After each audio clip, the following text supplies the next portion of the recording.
제가 늘 홍익교회 소식은 홈페이지나 또 주보를 통해서 여러분 가정에 부모님들이 돌아가셨거나 또 자녀들 결혼할 때 그 모든 그 소식들을 잘 듣고 있습니다. 그래서 늘 위해서 기도하고 있습니다.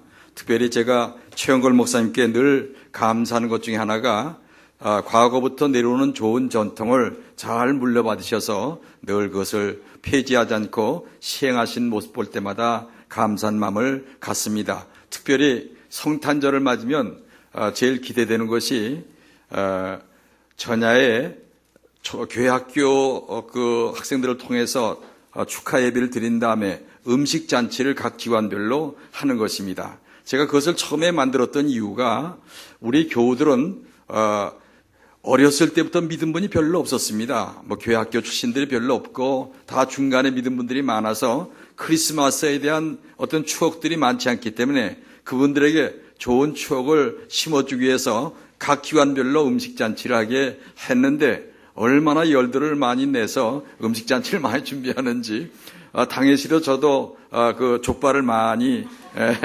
먹기도 했습니다. 그래서 크리스마스 때가 되면 족발 생각이 종종 납니다. 특별히 오늘 이제 앞으로 열흘뿐이 안 남았지만은 제가 인사를 이제 크리스마스 때 못하기 때문에 오늘 미리 하겠습니다. 제가 메리 크리스마스 하면 여러분도 메리 크리스마스 이렇게 답해 주시기 바랍니다. 메리 크리스마스. 메리 크리스마스. 예.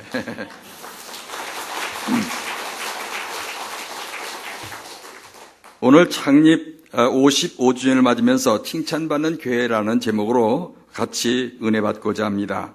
본문 이야기를 하기 전에 원로 목사로서 지난 8년의 홍익교회를 되돌아보면서 잘하였도다, 착하고 충성된 교회요라는 칭찬을 하고 싶습니다.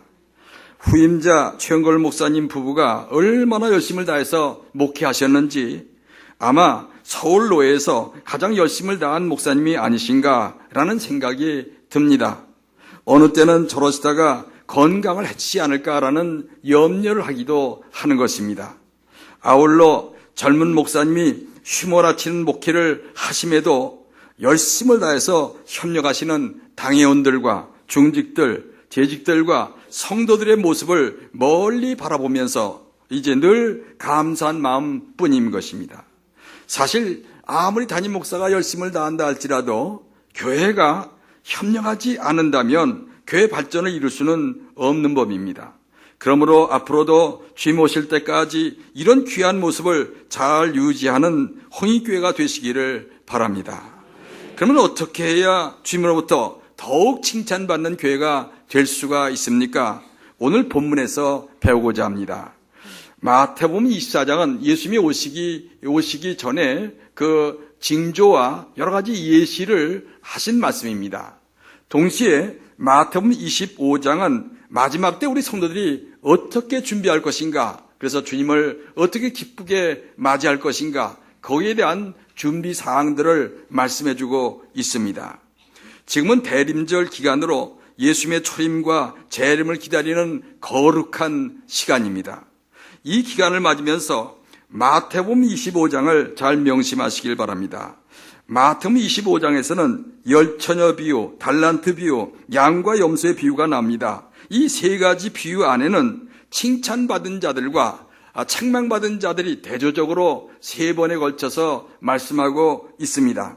그러므로 여러분은 이 세 가지 비유를 통해서 주신 말씀을 잘 깨닫고 순종하심으로 더 칭찬받는 성도들과 교회가 되시기를 바랍니다. 첫째, 칭찬을 받으려면 그 신앙의 등불을 환히 밝히는 데 힘써야 됩니다. 1절부터 13절의 열처녀 비유 내용은 무엇입니까? 유대 나라 풍습에서는 이제 밤에 신랑이 그의 친구들과 함께 신부를 맞으려 오면 신부의 친구들이 나가서 그들을 맞이하고 함께 혼인잔치에 참여하는 것입니다. 그런데 우리가 반드시 명심할 것은 열 처녀들이 다 택함을 받았지만은 그 중에 지혜로운 5 처녀만 칭찬받고 나머지는 책망을 받았다는 데 있습니다.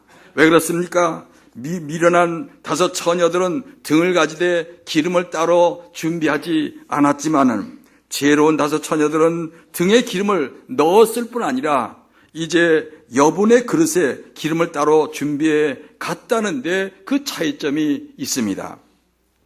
물론 신랑이 일찍 도착했더라면 등에 넣은 기름만으로도 충분히 불을 밝힐 수가 있었지만은, 그러나 25장 5절에 보니까 신랑이 더디움으로 다 졸며 잘세라고 표현하고 있습니다. 인간 편에서 볼 때는 주님의 재림이 너무 더딘 것처럼 보여집니다. 10 처녀 모두가 졸면서 잤다는 사실은 주님 재림 직전에 모든 교계가 전부 신앙적으로 해해질 것을 암시한 것 같은 느낌이 듭니다. 그러기에 예수님은 누가복음 18장 8절에서 인자가 올 때에 세상에서 믿음을 보겠느냐라고 경고하신 것 같습니다. 10 처녀들이 다 졸며 깊은 밤중에 다 졸며 잘 때 갑자기 큰 소리가 들립니다. 보라, 신랑이로다, 나와 맞으라. 10 처녀들이 혼비백산에서 깨어보니까 등에 이제 기름이 다 떨어지고 불이 껌뻑거립니다. 지혜로운 처녀들은 급히 예비한 기름을 등에 넣자 불이 환히 살아납니다. 그러나 미련한 처녀들은 여기저기 다니면서 사정도 하고 손을 벌렸지만은 소용이 없었습니다. 기름가게로 달려간 사이에 문이 닫힙니다. 신랑 일행이 다 들어와서 혼인잔치 자리가 마련되고 문은 닫혔습니다. 미련한 처녀들이 닫힌 문을 두드리면서 호소했지만은 소용이 없었습니다. 다만 내가 너희를 알지 못한다라는 냉정한 대답만 들릴 뿐이었습니다. 5 처녀들은 얼마나 억울합니까? 10 처녀로 간택되는 순간부터 많은 돈을 들여가면서 최고급 화장과 화려한 의상을 준비하면서 혼인잔치에 들어가는 그 화려한 꿈을 꾸었는데 너무나 그 모든 것이 끝나고 마니까 부끄럽기 짝이 없습니다. 마지막 때 우리가 그래서는 안 될 것입니다. 일생 동안 신앙생활 하다가 마침내 마지막 때 주님의 혼인잔치에 들어가지 못한다면 얼마나 억울합니까? 우리는 반드시 지혜로운 5 처녀처럼 칭찬받고 주님의 혼인잔치에 들어가는 복을 받아야 하는 것입니다. 그러기 위해서는 어떻게 합니까? 3 가지 준비가 필요합니다. 첫째로 등을 준비해야 되는 것입니다. 등은 교인들의 신앙 고백을 가리킵니다. 신앙 고백인 사도신경 그대로 믿고 고백하는 삶을 삶으로 성도로서 인정을 받아야 됩니다. 둘째, 기름을 준비해야 됩니다. 기름은 신앙입니다. 신앙의 기름은 성령을 통해서만 공급받을 수가 있습니다.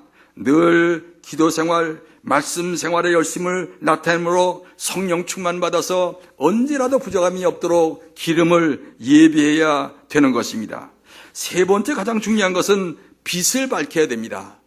아무리 좋은 등이요, 아무리 좋은 기름이 있을지라도 등에 불이 꺼진다면 아무 의미가 없는 것입니다. 내가 너를 도무지 모른다라는 책망을 면치 못하게 되는 것입니다. 그러면 성도들의 빛은 무엇을 의미합니까? 예수님은 마태복음 5장 16절에서 이같이 너희 빛을 사람 앞에 비추게 하여 저희로 너희 착한 행실을 보고 하늘에 계신 너희 아버지께 영광을 돌리게 하라라고 하셨습니다. 빛은 착한 행실, 선행을 의미합니다. 아무리 우리 속에 선한 마음을 많이 품었을지라도 이것을 행함으로 나타내지 못한다면 아무 소용이 없는 것입니다. 그러므로 우리 성도들은 선을 행하려고 힘써야 됩니다. 사람들은 우리 성도들이나 교회에 대해서 언제나 빛이 환해주기를 바라고 있습니다. 근데 막상 성도들 앞에 가까이 가고 교회 앞에 가까이 갔을 때 꺼진 등불, 꺼진 교회의 모습을 보인다면 마침내 실망해서 비난을 퍼붓게 마련인 것입니다. 그런데 오늘날 한국교회 일부 지도자들이 빛을 바라기커녕 어둠만 던져주고 있으므로 사회로부터 비난을 면치 못하고 있다는 것은 너무나 안타까운 일인 것입니다. 저는 은퇴한 다음에 8년 동안 소리지를 발간하면서 매일 한국교회 안에 있는 모든 인터넷 신문을 읽고 있습니다. 그러다가 어떤 때는 어쩌다가 한국교회가 이 모양 이 꼴이 되었나 개탄에 맞이 않을 때가 많습니다. 최근 뉴스를 보면 교회 돈 수십억을 횡령한 목사, 칼부림한 전 합동측 총무, 휴대폰으로 여성들의 특정 부위를 몰래 찍다 들통난 부목사 등등 연일 터지는 저질 목사들의 비행 때문에 가슴이 터질 때가 많습니다. 이제는 제가 어디 가서 제가 목사입니다 라고 말하는 것조차도 부끄럽기 그지없습니다. 또한 저질 장로들이 한국교회를 먹칠하고 있습니다. 금년 들어 신원그룹 박성철 회장은 수십억의 조세 포탈로 고발을 당했는데 성결교회 장로로 알려지고 있습니다. 또한 한국교회 정치판 흔들었던 여러분도 잘 아는 경남기업 성원종 회장도 서산 어느 교회 장로였는데 어떤 행동을 보였습니까? 경남기업의 자금을 자기 출세를 위해서 마음대로 도용하다가 들통이 났습니다. 수감될 위기를 만났습니다. 점쟁이를 찾아갑니다. 여기저기 구명운동 벌입니다. 아무 소용이 없자 마침내 목숨을 끊는 자살로 끝나는 부끄러운 모습을 보였습니다. 특별히 방산 비리로 510억의 돈을 횡령해다 수감된 일강그룹 이규태 회장도 도남동 어느 교회 장로인데 국민일보의 모험적인 신앙인으로 대대적으로 소개받았던 사람입니다. 그는 교회 건축위원장을 맡아서 이제 건물을 지으면서 자기가 비리로 벌어들인 검은 돈을 그 교회에다가 많이 이렇게 바쳤습니다. 거기까지는 그래도 어느 정도 이해가 되지만은 교회 안에 자기 사무실을 만들고 자기 비밀 아지트로 만들어서 비밀 장부를 몰래 숨기는 그런 역할까지 했습니다. 아니 어떻게 자기의 범죄를 숨기기 위해서 교회를 이용할 수가 있습니까? 그처럼 하나님을 두려워하지 않다가 결국 폐가 망신당하는 꼴을 만난 것입니다. 이제 한국교회가 근본적으로 개혁돼야 할 시점에 놓여 있는 것입니다. 홍익의 성도 여러분이요, 이제 주님이 오실 날이 매우 가까운 때에 우리 성도들과 우리 홍익교회는 지혜로운 다섯 처녀처럼 가정과 이웃과 사회 앞에 신앙의 등불을 환히 밝힘으로 더욱 칭찬받을 수 있기를 간절히 바랍니다. 두 번째, 칭찬받으려면 작은 일에 충성해야 합니다. 14절부터 30절에 나오는 달란트 비유 내용은 다음과 같습니다. 어떤 주인이 사업자 타국에 가기 전에 자기 종들에게 능력에 따라 어떤 종에는 금 5달란트, 어떤 종에는 금 2달란트, 어떤 종에는 1달란트를 맡기고 그것을 잘 활용해서 일을 남긴 다음에 사업하라고 했습니다. 오랜 후에 주인이 귀국해서 종들로부터 그동안 했던 사업을 보고받게 되었습니다. 5달란트 받았던 종은 5달란트를, 2달란트 받았던 종은 2달란트를 남겼다고 보고하자 주인은 너무나 기뻤습니다. 그 종들에게 말하기를 착하고 충성된 종아라고 칭찬하면서 그들이 남긴 달란트마저 그들에게 다시 맡기는 그런 역사가 나타났습니다. 그러나 1달란트 받은 종은 1달란트를 땅에 묻어두었다가 그대로 가지고 오므로 악하고 게으른 종이라는 책망을 면치 못했습니다. 더욱이나 그 1달란트마저 뺏어서 10달란트 가진 자에게 주라는 정말 그 비참한 소리까지 들어야 됐습니다. 이 비유에서 우리가 반드시 명심할 건 뭡니까? 칭찬과 책망의 기준이 어디 있습니까? 적은 일에 충성했느냐 아니냐, 거기에 있다는 것을 우리가 알아야 됩니다. 5달란트를 남겼든지 2달란트를 남겼든지 이제 많이 남긴 자에게는 많이 칭찬하지 않고 적게 남긴 자에게는 적게 칭찬하지 않고 똑같이 내가 작은 일에 충성했음에 라고 칭찬을 동시에 한 것입니다. 또한 1달란트 따위야 하면서 작은 일에 등한히 했던 자는 무섭게 책망한 것을 볼 수 있습니다. 그렇습니다. 주님은 우리가 작은 일에 충성했는가 아닌가를 보신다는 점입니다. 아무리 한 번쯤 큰 일을 했을지라도 평소에 작은 일에 등한히 했다면 저는 그 책망을 면치 못할 것입니다. 아니, 작은 일에 충성하지 않은 사람은 큰 일에도 충성하지 않는 것을 볼 수 있습니다. 제가 목회하면서 제일 못마땅한 분은 작은 일에 충성하지 않으면서 큰 일만 꿈꾸는 사람입니다. 제 친구 중에 하나가 그런 사람이었습니다. 만나면 자기가 이제 할 사업을 팜플렛을 잘 만들어 가지고 와서는 얼마나 큰 소리를 치는지 이 사업의 수익을 크게 남길 것이다 하면서 호언장담합니다. 거기까지 뿐 아니라 앞으로 그 사업이 잘 되면 기독교 방송국도 세울 것이고 방송국 PD로 일하고 있는 우리 집 두 아들에게 큰 직책을 맡길 것이라고 합니다. 부모의 마음이 얼마나 흐뭇합니까? 그러면서 제 돈도 적지 않게 구워갔습니다. 그러나 적은 일에는 등한히 하는 것을 볼 수 있었습니다. 결국 몇 년 동안 꿈만 쫓다가 끝나고 친구 관계도 무너지고 말았습니다. 너무나 허망합니다. 목회자 중에도 그런 분들이 적지 않습니다. 신학교 때 졸업할 때는 앞으로 큰 교회를 이루겠다는 비전에 불탑니다. 장기 금식도 여러 번 했고 시간만 나면 여기저기 성경 공부 또 교회 성장 세미나를 참석합니다. 그러면서 교인들을 돌보는 일에 너무 소홀히 하므로 교인들의 원망도 많이 받았습니다. 결국 초라한 목회로 끝나고 말았습니다. 하나님은 작은 일에 충성한 자에게 큰 달란트를 맡기시는 분이신 것입니다. 5달란트 받은 자는 어느 정도 능력을 가진 자였지만은 아마 자기 재능을 믿고 적당히 요령 부리면서 겨우 2달란트만 남겼다면 아마 주인으로부터 책망을 받았을 것이 분명합니다. 그러므로 우리는 내가 받은 재능과 은사가 얼마든지 남과 비교하지 말고 오직 열심히 순종하고 충성한 일에 앞장서야 되는 것입니다. 그때 주님은 칭찬과 아울러 충성한 대로 심은 대로 거두게 하실 것입니다. 제가 심호할 당시 우리 교회 저와 더불어 동력했던 교육자를 헤아려 보니까 전임 교육자가 20여 분, 교육전도사가 40여 분이 저와 더불어 동력했습니다. 근데 지금 어떤 분은 목회를 잘합니다. 근데 어떤 분은 목회가 신통치 않습니다. 그 구분이 뭡니까? 부교육자 때나 교육전도사 시절에 적은 일에 충성을 다한 분들은 지금 많은 달란트를 받아서 목회를 잘하고 있는 것을 발견할 수가 있습니다.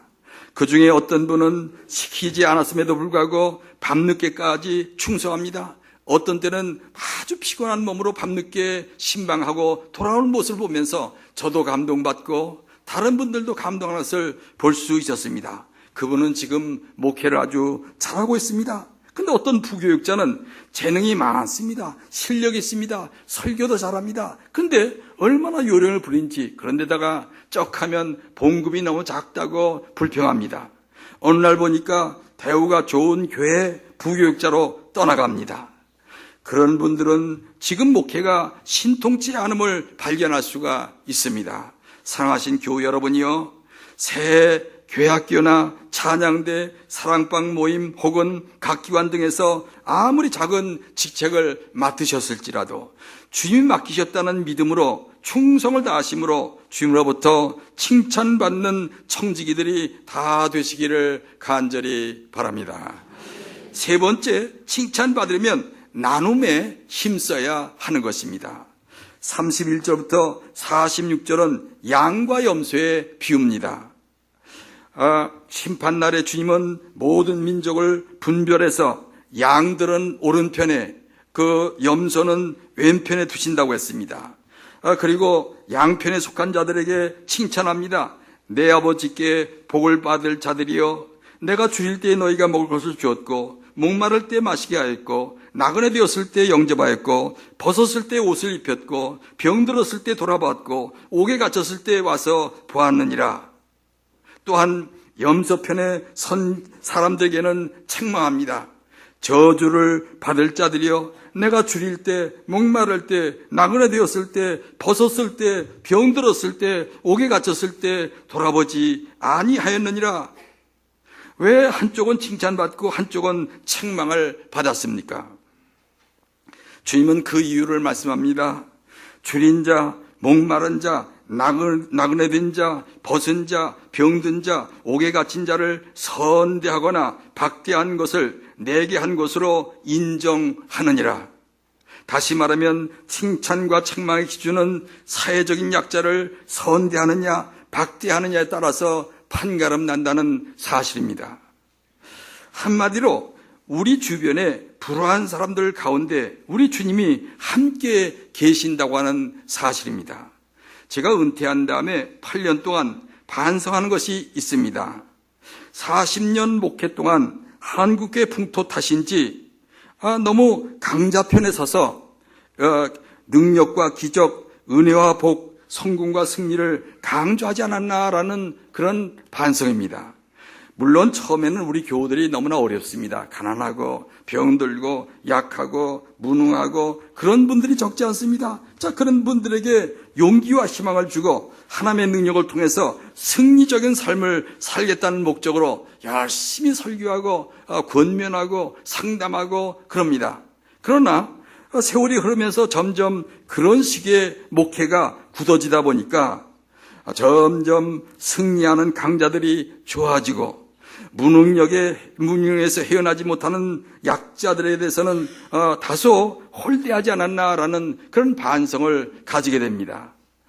이렇게 대학 입시 때가 되면 합격자를 주보에 발표하고 칭찬하기에 바빴습니다. 그런 탓인지 가난하고 병든 교인들은 교회 와서 늘 부끄러운 모습을 보입니다. 제가 식구들이 병든 식구들이 입원해 있는 병원에 신방 가면 말하기를 목사님 좋은 모습을 못 보여드려 죄송합니다 라고 합니다. 자녀들이 대학 입시가 별로 신통치 않고 또 변변한 직장을 다니지 못하면 늘 송구스러운 모습을 얼굴에서 지우지 않습니다. 지금 와 생각하면 바람직한 목회자의 모습이 아니었다라는 생각을 갖습니다. 은퇴하고 이 교회 저 교회에 출석하고 뒷자리에 앉았다 돌아오면서 특별히 약자들 편에 서 계신 하나님을 깨닫게 되었습니다. 강자들이 좋아하는 성경은 구약에 있습니다. 구약에는 생육하고 번성하라, 정복하고 진멸하라 등등 은혜와 축복, 승리와 번영에 대한 말씀이 많이 나옵니다. 그런 말씀 탓인지 자기 종업원이나 노예들을 학대하는 일부 부자 교인들이나 600만 명의 유대인들을 학살하는 데 동참했던 나치의 정치가들이나 부시 대통령 같은 기독교 정치가들이 약한 나라를 잔인하게 정복하면서도 양심의 가책을 느끼지 않는 이유가 성경 구약 때문에 그런 것이 아닌가라는 생각이 듭니다. 그렇다면 구약은 강자들을 두둔하는 성경입니까? 그렇지 않습니다. 구약의 중심이 되는 율법은 약자 보호법이라고 해석하는 성경학자들이 있습니다. 출애굽기 22장 21절부터 24절에 보면 너는 이방 나그네를 압제하지 말며 그들을 학대하지 말라. 너희도 애굽 땅에서 나그네 되었음이라. 너는 과부나 고아를 해롭게 하지 말라. 네가 만일 그들을 해롭게 함으로 그들이 내게 부르짖으면 내가 반드시 그 부르짖음을 들으리라. 나의 노가 맹렬함으로 내가 칼로 너희를 죽이리니 너희 아내는 과부가 되고 너희 자녀는 고아가 되리라. 이 율법은 가나안 땅에 들어간 이스라엘 백성들에게 주신 말씀입니다. 출애굽기 20장부터 23장까지는 시민법이요 약자 보호법이라고 해석하고 있습니다. 율법의 중심인 10계명도 잘 살펴보면 약자들을 보호하는 계명이라고 강조하는 분도 있습니다. 1계명부터 4계명은 보면 하나님 외에 다른 신을 섬기지 말라고 했는데 당시 이스라엘 백성들이 가나안 땅에 들어갈 그 땅의 신은 바로 바알입니다. 바알은 어떤 신입니까? 그 기복주의자들이 좋아하는 신입니다. 어떤 범죄를 했든지 살인했든지 간음했든지 관계하지 않습니다. 자기한테 잘 경배하고 숭배만 하면 번영과 장대의 복을 준다는 풍요의 신이었습니다. 한마디로 수단방법 가리지 않고 성공과 복을 받으려는 기복주의자들이나 강자들이 가장 선호하는 신이었습니다. 우리가 수단방법 가리지 않고 경쟁하면 약자들은 강자들 앞에서 번번이 백전백패하고 말 것입니다. 그러므로 하나님은 약자들을 보호하기 위해서 이런 우상을 금하고 있다는 해석입니다. 제4계명인 안식일에 쉬게 하려는 것도 남종이나 여종을 쉬게 하려는 그 계명이요, 안식년과 신년의 노예 해방도 마찬가지입니다.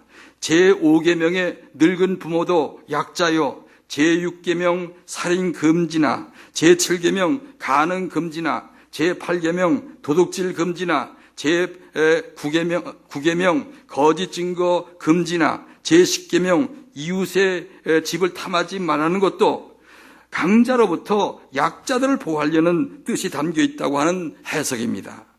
일리 있는 해석이 아닐 수가 없습니다.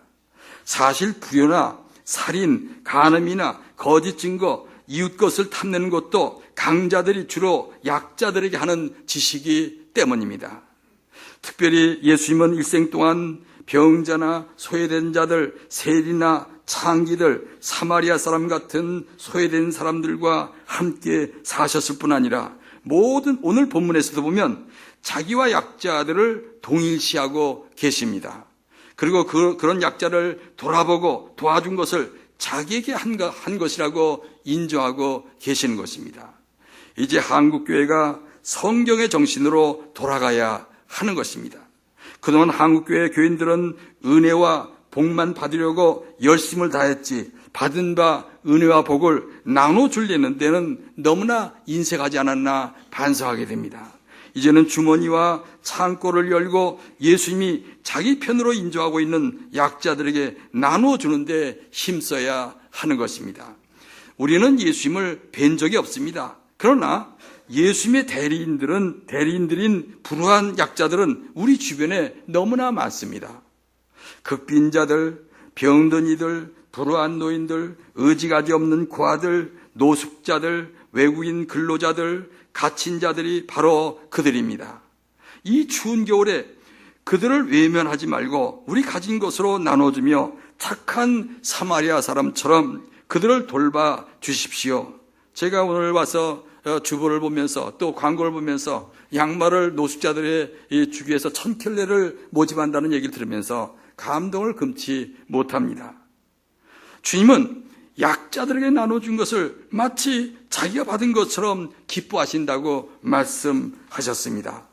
바클레이라는 주석가는 마태복음에서 이런 귀한 예화를 소개하고 있습니다.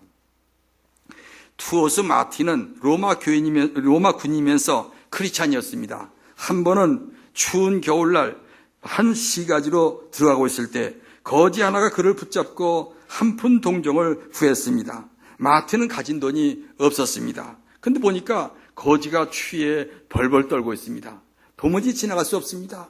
마틴은 자기 군복을 반을 쪼개서 하나는 거지를 주고 하나는 자기가 입었습니다. 그날 밤에 꿈을 꾸었습니다. 꿈에 보니까 하늘 보좌와 천사들과 그 가운데 계시는 예수님을 볼 수 있었습니다. 그런데 예수님은 로마 군복의 반쪽을 입고 계셨습니다. 한 천사가 주님에게 묻습니다. 주님, 왜 주님은 날과 헤어진 군복 반쪽을 입고 계십니까? 누가 그것을 주님께 드렸습니까? 예수님은 부드러운 음성으로 대답하십니다.